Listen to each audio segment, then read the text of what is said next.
دا خاوره دا مور زمون مونږ د دې بچیان یو واړه افغان د ښار د ښکلا او نظم لپاره یو بل مهم ګام واړه افغانان یو واړه افغانان کندهار ښاروالۍ د خپلو پراخو انکشافي کارونو ترڅنګ د ښار و ښکلا او نظم ته خاصه توجه کړې ده.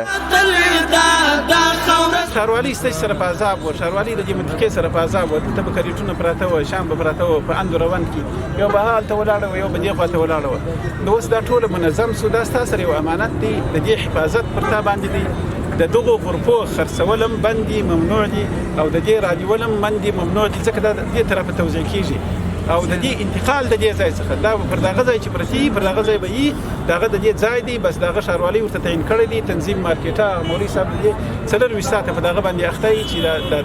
ښار نظم برابر کړي، هغه به دغه ځای به نه ایسته کېږي. دا ځل کندهار ښاروالۍ د ښار د ښکلا او نظم په خاطر 280 عدد غرفې د UN هابیتات موسسې په مالي لګښت جوړي او د کندهار ښار د حضرت بابا څلور لارې ته څیرمه د جادې یوې خوا او بلې خواته او همدارنګه د عمارت څلور لارې په شاوخوا کې ځای پر ځای کړې.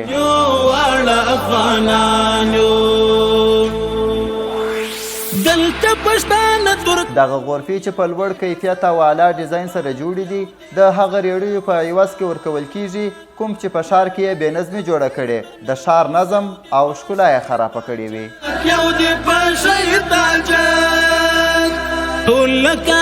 د دغه غرفو په جوړولو او توزیع کولو سره عامو هیوادوالو زیاته خوښي وښودل او د کندهار ښاروالۍ د دغه مهم ګام چې د ښار د ښکلا او نظم لپاره یې پورته کړي ځانګړې مننه وکړل. مخکې پر دا علاقه باندې ډېره بې نظمي وه او ډېر دغه و، اوس انشاءالله تعالی ډېر نظم ورته برابر دی. د دې بچیان یو واړه افغانان یو واړه افغانان یو واړه افغانان یو